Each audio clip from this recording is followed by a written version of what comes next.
4.15 국민투쟁본부 민경욱 당대원입니다. 박수 부탁드리겠습니다. 민경욱. 네, 반갑습니다. 네, 반갑습니다, 여러분. 예, 감사합니다. 우리 안정권 대표 그 옷을 입으면 핏이 딱 맞죠? 아주 그 멋쟁이에요. 근데 오늘 벗었는데 또 울퉁불퉁 멋이네요. 근데 제가 이 주위에 있는 훌륭한 분들 중에서도 이 옷을 정말 잘 입는다 이렇게 생각하는 분이 저기 앉아 계신 이명규 변호사입니다. 진격의 변호사. 제가 그 대법원 앞에서 처음 만나 뵀는데 머리끝부터 발끝까지 그 구두까지 어쩌면 그렇게 멋있게 옷을 입고 나왔는지. 근데 옷만 잘 입은 게 아니고 그 인격이나 뭐 말씀하시는 거나 정말로 그 훌륭하신 그런 사람이었습니다. 이제 서울대 법대 나온 아주 그 뭐 엄청나게 똑똑한 사람이죠. 어마어마한 사람입니다. 오늘 모든 말씀 잘 하셨지만 그 중에 제가 저의 촉각을 곤두세우게 한 저의 이목을 집중시킨 그런 말이 있었는데 뭐냐 하면 과거의 진상규명은 필요 없다. 아니 과거에 매몰되지 말고 앞으로 나가라. 요 따위 얘기하는 사람 적으로 간주해야 한다. 이런 말씀하셨어요. 그 여러분들도 거기에 동의하시죠? 맞습니다. 굉장히 중요한 얘기를 하신 거예요. 제가 오늘 윤석열 대통령의 부정선거와 관련돼서 제가 직접 듣지는 않았지만 한 달이 건너서 들은 몇 가지 이야기를 소개해 드리려고 하는데 그 중에서 이제 중요한 사람들이 있어요. 지금 서울대법대 윤석열 대통령의 후배신데 서울대 법대 동기 동창들 중에서도 이 부정선거가 있었다라고 믿으면서 저를 지난 4년 동안 운동을 하는데 옆에서 도와준 분들이 계십니다. 아주 똑똑한 사람들이에요. 거긴 남자분도 있고 여자분도 있어요.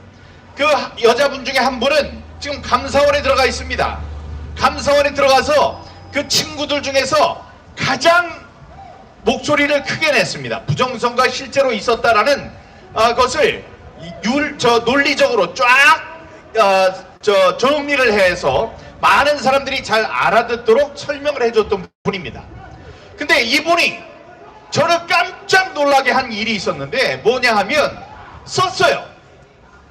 민경욱 과거에 매몰되지 말고 앞으로 가서 제도 개선에 앞장서야 한다. 제도 개선에 목소리를 높여야지 4.15 선거가 어떻게 됐다 이야기하는 거 마음에 안 든다. 이런 얘기를 하는 순간 정이 떨어졌습니다. 자, 여러분, 무려 600만 명의 목숨을 앗아간 홀로코스트가 있습니다. 1700만 명의 유대인이 있는데 그 중에 600만 명 3분의 1이 넘는 사람들을 다 죽였어요. 다 죽인 그 사건을 두고 과거에 얽매이지 맙시다. 앞으로는 그러지 않겠다는 이 약속만 좀 받아내도록 합시다. 이렇게 하면은 앞으로 그런 일이 안 일어납니까? 그렇지 않습니다. 과거의 일을 단죄해야 돼요. 과거에 어떤 일이 있었는지 진상을 규명해야 됩니다. 그래야지 이게 무서운 일이구나. 이런 일이 다시 일어나면 안 되겠구나. 사실 이런 일이 일어났었구나. 그런 일이 다시 반복되면 안 된다. 그런 일을 저지른 놈들 600만 명의 목숨을 앗아간 놈들 싸그리 찾아내서 사형시켜야 한다. 이렇게 돼야지 그게 무서워서라도 앞으로 그런 인륜의 범죄 행위가 다시 계속되지 않는 겁니다. 맞죠? 그러니 4.15 선거 때 어떤 일이 있었고 4.10 때는 어떤 일이 있었고 이런 일을 하나하나 진상을 규명해야지 앞으로 그런 일이 벌어지지 않는 겁니다. 제가 지난 4년 동안 진상규명과 책임자 처벌이라는 당연한 수순을 얘기했음에도 불구하고 똑똑한 척하는 그들이 얘기했습니다. 민경욱 이제 과거에 매몰되는 얘기 그만해라. 지겹다. 앞으로 나가라. 제도 개선만 얘기해라.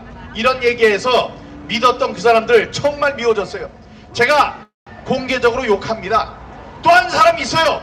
제 옆에서 똑같이 서울대 법대 나온 사람입니다. 아니 저는 그래서 저를 도와주는 사람이라서 이 부정선거에 대해서 많은 사람인 줄 알았어요. 변호사야 변호사. 변호사 그 사람 사전선거 어떻게 잘못됐고 다 아는 사람인 줄 알았어요. 그런데 이 사람이 뭐라고 그러냐, 어느 장소에 나와가지고 그래요. 아니 그 사람이 이 저기 뭐야 이 그 대통령이 윤석열 대통령이 당선된 다음에 그쪽으로 가더니 하는 얘기가 뭐냐면, 제가 민경욱 후보, 민경욱 의원의 이 그 부정선거 변호인단의 대표를 했지만 2년 동안 이 변호를 하면서도 결정적인 증거를 발견하지 못했습니다. 이따위 얘기를 하는 겁니다. 제 복장이 터졌어요. 이런 사람이 서울대 법대를 나온 건가? 다음에 이 사람이 돌아다니면서 사전 투표를 해야 된다고 동네 전국 방방곡곡을 다니면서 얘기를 했습니다. 이 한동훈이랑 똑같은 자예요. 이 사람 서울대 법대 동기동창입니다. 또 한 사람이 있어요. 또 한 사람도 내 옆에서 얘기를 해주고, 부정선거 있었다는 것 때문에 저를 도와줬기 때문에 제가 같은 편인 줄 알았습니다. 이 사람도 똑같은 얘기하는 거예요. 왜 과거에 매몰되느냐? 과거에 매몰되면 안 된다. 앞을 봐야지 왜 자꾸 과거 얘기를 하느냐? 과거 얘기 그래서 안 해서 잘 됐나? 자, 이명규 변호사 한 얘기 다시 한번 우리가 가슴에 새겨야 합니다. 진상규명이 먼저입니다. 진상규명과 책임자 처벌이 없다면 그 사람들은 자기네 죄를 짓고도 그냥 살아가는 거예요. 그러면 숨어 있다가 다음에 기회 봐서 다시 또다시 범죄를 저지르는 겁니다. 그런 사람을 놔둬야 되겠습니까, 여러분? 부정선거 수사하라! 책임자 처벌하라! 선관위 해체하라! 이것이 정답입니다, 여러분. 여러분, 윤석열 대통령이 부정선거와 관련해서 몇 가지 얘기를 했습니다. 이 윤석열 대통령이 검찰총장을 할 때, 아까 조금 아까 얘기했던 석동현 변호사가 자기가 검찰총장이랑 친하다고 해서 검찰총장을 찾아갔대요. 가서 얘기를 했습니다. 그 당시엔 저를 도와주는 사람이었으니까, 어이 친구, 그 검찰총장이니까 민경욱 의원의 이 부정선거를 한번 수사해봐. 그랬더니 당시에 검찰총장이었던 윤석열 현 대통령 이렇게 얘기하더랍니다. 내가 그걸 좀 수사하려고 해도 대법원에서 지금 재판을 하고 있는 것이기 때문에 좀 신경이 쓰인다. 그래서 건드리기가 부담이 된다. 이게 윤석열 대통령이 부정선거와 관련해서 처음으로 한 언급입니다. 잘 기억해 두세요. 이 대법원이 만지고 있으니 내가 신경이 쓰인다, 부담이 된다, 이렇게 얘기를 했습니다.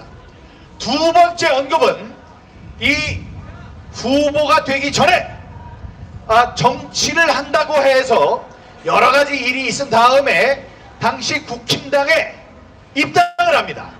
입당을 하면서 누굴 만나느냐? 이준석이를 만나요. 이준석과 이 악연이 그때 시작되는데, 이준석을 만나서 이준석에게 뭐라고 했느냐? 시키지도 않았는데 이런 얘기를 합니다. 이준석이 그 말을 듣고 좋아할 줄 알고 어떻게 얘기했느냐? 내가 검찰총장이었을 때 부정선거를 한번 수사해보고 싶었다, 이런 얘기를 합니다. 이 이야기는 이준석의 입을 통해서 당시 최고위원 내 입을 통해서 제 귀로 전달됩니다. 내가 검찰총장이었을 때 부정선거, 요거는 만만해서 재미있는 사건이어서 내가 한번 수사해보고 싶었다, 이런 얘기를 합니다. 다음번에 얘기는 이 부정선거 갖고 우리가 얘기를 많이 했어요. 부정선거를 조심하라. 대통령 선거도 부정선거가 있을 수 있으니 조심해야 한다. 이랬더니 그때 어느 장소에 가서 얘기를 했습니다. 당시에 후보 입장에서 이런 얘기를 했어요. 여러분, 부정선거에 대해서 걱정하시는 거 많이 알고 있습니다. 그런데 아직도 이 나라에 부정선거를 획책하는 자들이 있다면 이 나라에서 살 수 없도록 해야 하지 않겠습니까, 여러분? 이렇게 얘기를 했습니다. 그때 여러분과 똑같이 우리 박수를 쳤습니다. 자, 세 번째 얘기가 나온 거죠. 자기가 얘기를 했어요. 아직도 부정선거를 획책하는 자가 있다면, 이 나라에 아직도 그런 자들이 있다면 이 세상에서 살 수 없도록 해야 하지 않겠습니까? 라고 목청 높여서 얘기를 하더라고요. 저도 박수를 쳤습니다. 그 다음에 무슨 일이 있었나요? 그 다음에 이 선거가 있고 0.73% 26만 표 차이로 자기가 이겼어요. 간신히 이겼습니다. 자, 그 선거 결과를 두고 김규현 국정원장이 선관위 서버를 보안 점검을 합니다. 보안 점검을 해서 민경욱이 4년 동안 얘기했던 모든 것, 사람들이 다 또라이라고 얘기했지만 우리가 조사해보니 다 맞았습니다 라는 것을 박수 칠렘 세게 치세요. 그거를 대국민 담화로 발표를 하기 전에, 그런 중요한 얘기를 하기 전에는 대통령께서 보고를 합니다. 보고를 하려고 김규현 국정원장이 독대를 합니다. 독대를 할 때 이거를 발표해도 되겠습니까? 했더니 하세요! 이러면서 하시는 말씀이 뭐라고 그랬냐? 아니, 지난번 나의 선거도 15% 이상은 차이가 나야 되는데, 아니 어떻게 그게 0.73% 차이밖에 안 납니까? 그 선거 이상했던 거 아닙니까? 라고 얘기를 했습니다.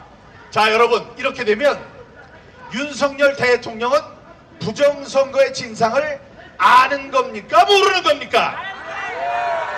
저는 아무리 생각해도 안다고 생각합니다. 예, 이 이명규 변호사 같이 훌륭한 사람들만 들어가는 서울대 법대 들어가서 이명규 변호사 같이 똑똑해서 단번에 사시에 붙지 못했지만 9번 시간이 걸렸지만 그래도 9번에서 사법고시가 됐으니까 선머리가 좋은 사람이 이 부정선거 저 같은 사람도 아는 걸 모를 리가 없습니다. 자, 이 모르는 사람, 여러분, 모를 리가 없는 이분이 최근에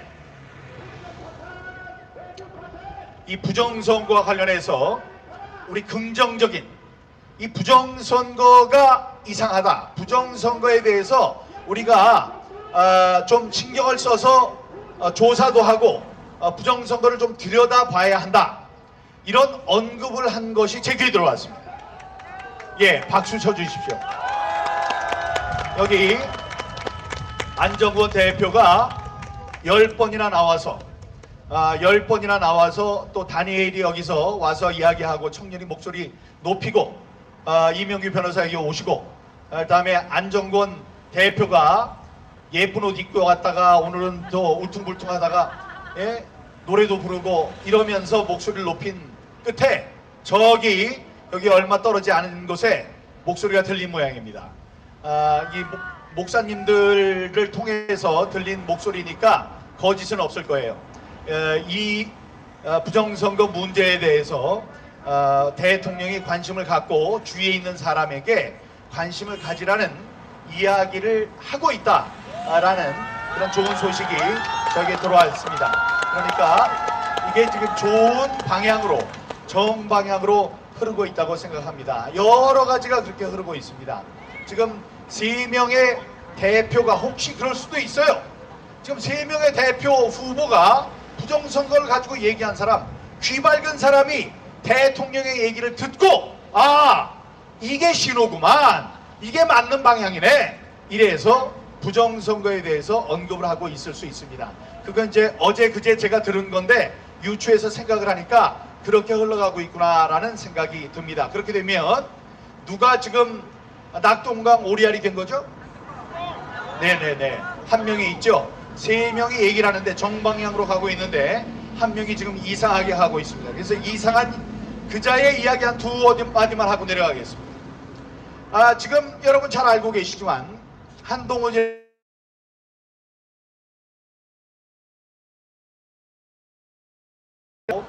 이 한동훈이라는 자가 두 가지 지금 이 거짓말을 하고 있어요. 제가 볼 때. 여러분, 이 한동훈이 그냥 문재인 치하에서 시키는 대로 앞장서서 잘 하면서 잘 나갈 줄 알았어요. 중앙지검의 3차장 차장 검사 그럼 높습니다. 높아요. 높은 데서 아주 그 저기 1등으로 검사가 된 친구가 쫙쫙쫙쫙 고속 승진을 해서 시키는 대로 해서 잘 나가는 중이었습니다. 그래서 이 박근혜 대통령, 죄 없는 박근혜 대통령을 징역 30년 구형하고 뭐 800 몇십억 돈 내라고 하고 벌금 구형하고 이런 일도 자기가 안 나가도 되는데 자기가 나가서 6천자 분량의 구형문을 그 문건을 줄줄이 읽었습니다. 자, 그런데 그래서 그 문건을 자 다시 봅시다. 죄 없는 일을 죄가 있다고 벌을 달라고 한 이 이자가 쓴 글이 어떤 건지 한번 봅시다. 그래서 저도 페이스북에 올렸습니다. 그 페이스북에 올린 글을 보니까 가관이에요. 뭐 없는 사람을 죄 없는 사람을 죄인으로 만든 현란한 글솜씨 정말 가관입니다. 자, 그래서 그걸 놨는데 이게 머리 좋은 분들이 우파겠죠. 우파의 어떤 분이 자 이거 저기 목소리를 한번 입혀보면 어떨까 해서 조금 있어 보니까 한동훈이의 목소리가 퍼지기 시작해요. 그래서 목소리 들어봤습니다. 근데 한동훈 목소리인데 제가 들어보고 이건 한동훈이 아니구나 라고 생각했습니다. 알았어요. 왜 그러냐 하면 구형이라는 것이 판사에게 검사가 저 사람 나쁜 사람이니까 판사님 이런 벌을 주세요. 이런 아주 큰 벌을 주시는 게 좋겠습니다. 라고 판사에게 얘기하는 거예요. 판사에게 얘기하는 건데 이게 한동훈이가 막 반말을 해요. 반말을 해. 반말을 할 수 없거든요. 가만히 생각하니까 그 글 구형 전문에 반말이 있어요. 이렇다고 생각된다 이렇게 써요. 근데 이렇게 쓰더라도 읽을 때는 생각됩니다 라고 읽어야 되거든요. 그런데 이거를 AI 요즘에 이제 컴퓨터가 똑똑하죠. 그래서 목소리를 계속 훈련을 시키면 거의 비슷하게 읽습니다. 그러니까 AI를 훈련시키고 그대로 읽으라고 그러니까 반말로 읽은 거예요. 제가 생각할 때 그래요. 그러니까 반말로 읽을 수 없는 걸 읽은 걸 보니 컴퓨터가 읽었구나.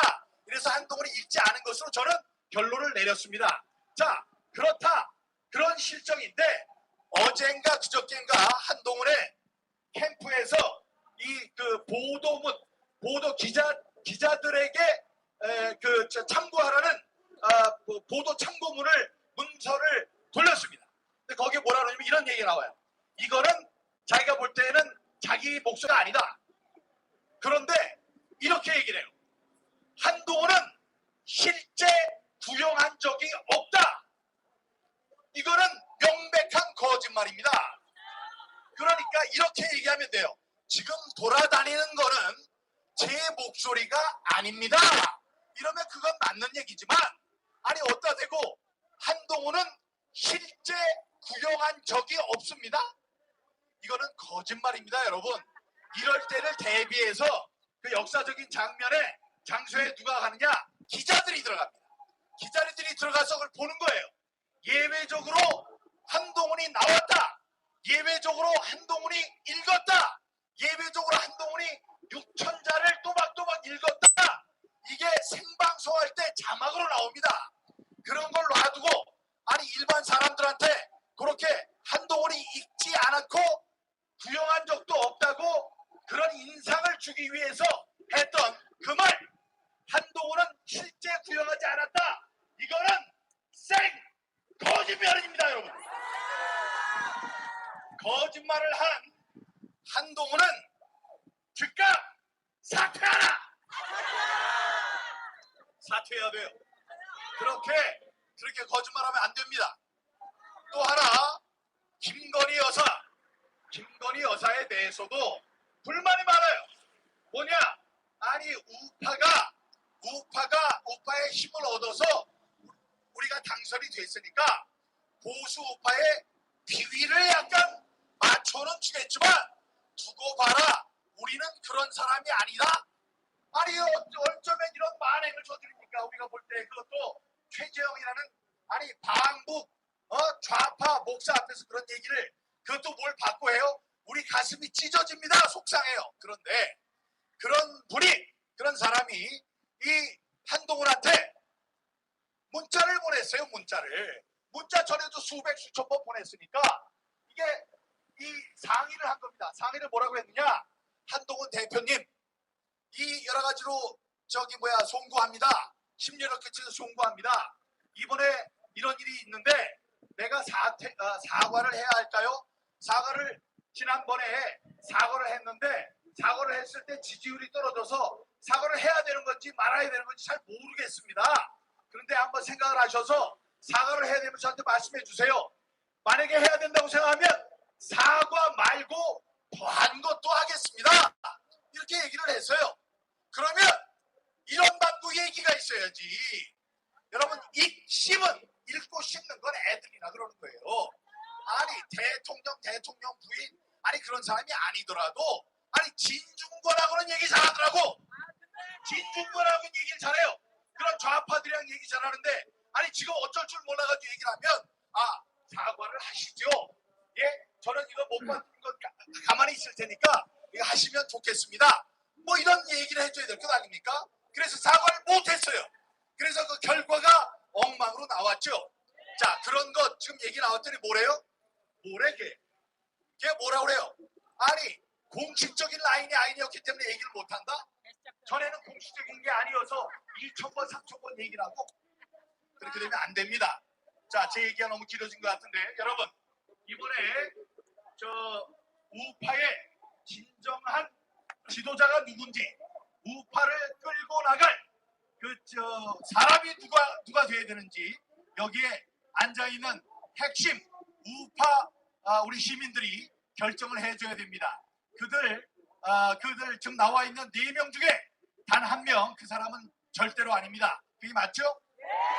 네, 그래서 7월 23일 전당대회에서 그 우파의 한 지류인 국힘당의 대표는 진정한 대표, 진정한 우파, 그래서 부정선거 진상 규명에도 이 물꼬를 틀 수 있는 그런 훌륭한 사람이 될 수 있도록 여러분 힘을 모아주시기 바랍니다. 부정선거 수사하라!